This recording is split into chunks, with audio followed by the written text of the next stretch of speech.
You probably have never heard of her unless you happen to be a fan of really bad reality television shows on MTV. Her career was basically on its last legs. She had toured and recorded for 7 years, and again and again and again, she had come up against the barriers of the big-time music industry. So she gave up.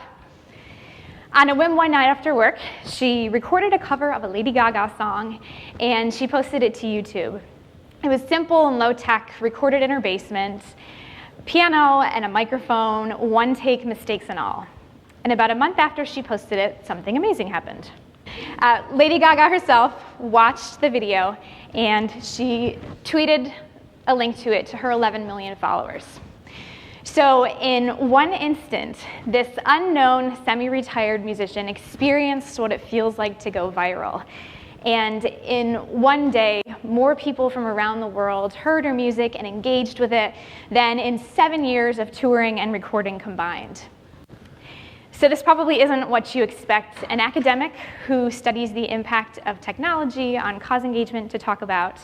But Lady Gaga actually taught me a really powerful lesson about influence and just how much with the click of a mouse and without ever spending any money, one person can impact another person's life. And that is because, as you may have guessed, the unknown semi-retired musician in our story was me. But not everybody agrees with me that social media can or should be used to create a difference in other people's lives. In my role as a researcher at Georgetown, we've done a number of studies that have looked at how Americans use sites like Facebook and Twitter to support causes and how this makes them feel. And I want to share a couple of interesting stats from that research with you to see if you agree with them. And the first is, I get too many emails and messages about causes today. And as you can see, nearly half of the American population agrees with this. The second is, supporting global causes online doesn't really make much of a difference. And nearly a third agree with this. And finally, everybody likes causes on Facebook, but it doesn't really mean anything. And again, nearly half of the American population agrees with this. So the big question is, are they right? Does it really make a difference? Now I want to tell you another story. This is Xia. She's a 10-year-old girl who lives in rural China. Each morning she walks to school after having 2 pieces of bread for breakfast, and during the school day she isn't provided with a lunch. So imagine for a moment how hungry you would be by lunchtime. Would you be able to concentrate or remember anything that you're being taught? Well, a user on Weibo, which as many of you know is a Chinese microblogging equivalent of Twitter, decided to do something to help Xia and others like her. So he launched a grassroots campaign and asked supporters to fund this idea of rural school children now having lunch during the day. And because of him, Xia and 26 million of her peers now have lunches. 26 million. Social media has really, truly disrupted and redefined the boundaries of traditional philanthropy as we know it. We typically think of giving to charity in terms of our wallets, but there's a very valuable new kind of currency today that you can't find in your wallets, and it is your influence. Now, I want to pose a hypothetical question right now. What would you do if you came across a tweet that said, "Shit, I need a kidney"? Would you ignore it? Maybe share it with some friends, or would you take the time to actually get a blood test and see if you were a match? Well, a writer in Minnesota a few years ago actually did put the call out for a new kidney on Twitter, and believe it or not, 19 people responded by getting tested, and one ultimately turned out to be a perfect match, and because of that, he was able to bypass a 7-year waiting process to get a new kidney just by using his influence. But people are reluctant to embrace the idea that influence could be just as important as money when it comes to supporting causes. We did a study over the summer in partnership with Wagner Edstrom Worldwide, which is a leading global communications firm based here in Seattle. And we asked Americans, what is the single most important thing that you can give to a cause? And as you can see, fewer than 1 in 6 said their influence. And here's where I see tremendous missed opportunity, because Embedded in one person's influence is an entire network of other people's time and talents and money and skills and resources just waiting to be activated. It's potential energy waiting to be transferred. But if you don't ask, all of that energy is wasted. So this is Karen Klene. Many of you may be familiar with Karen's story. I know the first time I heard it was about a year ago. I was sitting in a conference like this, and I absolutely felt sick to my stomach. Karen is a 68-year-old bus monitor. She lives not too far from where I grew up in upstate New York. And about a year ago, a group of 7th grade boys on Karen's bus decided to create a video of themselves relentlessly bullying her. They tormented her about her weight, about how much money she makes, and about the fact that she did nothing but sit and listen quietly to their insults, tears streaming down her face.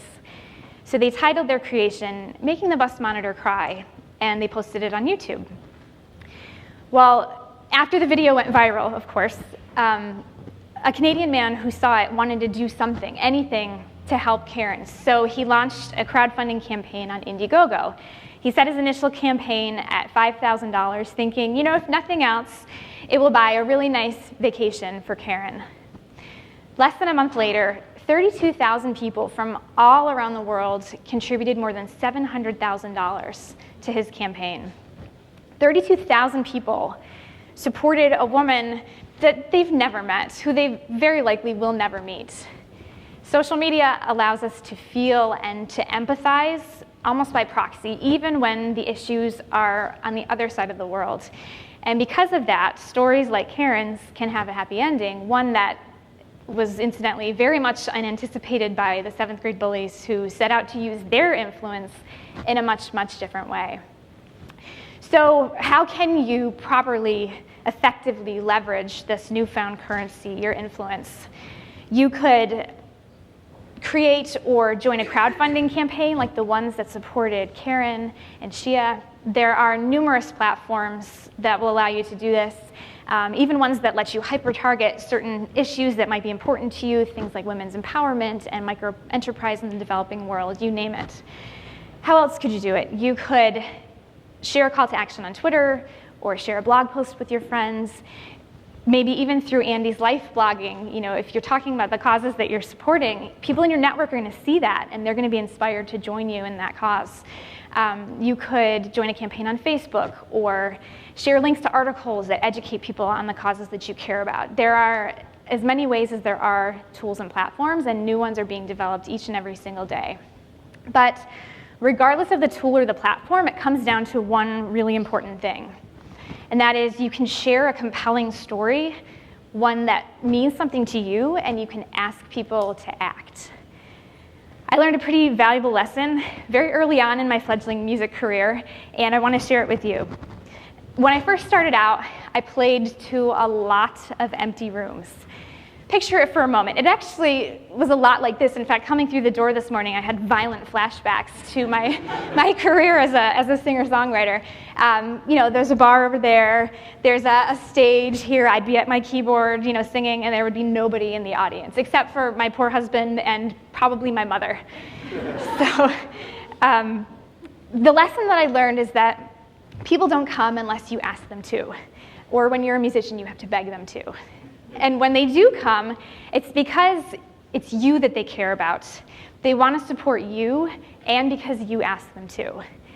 It's not enough to create something beautiful and put it out into the world, and it's not enough to have an amazing idea or a campaign to change something. You have to ask people to care about it, and ask people to support it, and ask people to act on it. And so I hope that's what I'm doing here today. I'm asking you to not only think about this valuable new kind of currency that you can't find in your wallets, I'm asking you to act on it. There are a lot of causes and issues around the world today that are playing to empty rooms. Use your influence to get people to join you in supporting those causes, and you'll be able to fill those rooms with people. And one final note, if you're interested in learning more about the research that we did with Wagner Edstrom this summer, there's a treasure trove of data. You can download the whole report at wagneredstrom.com/digitalpersuasion. Thank you very much.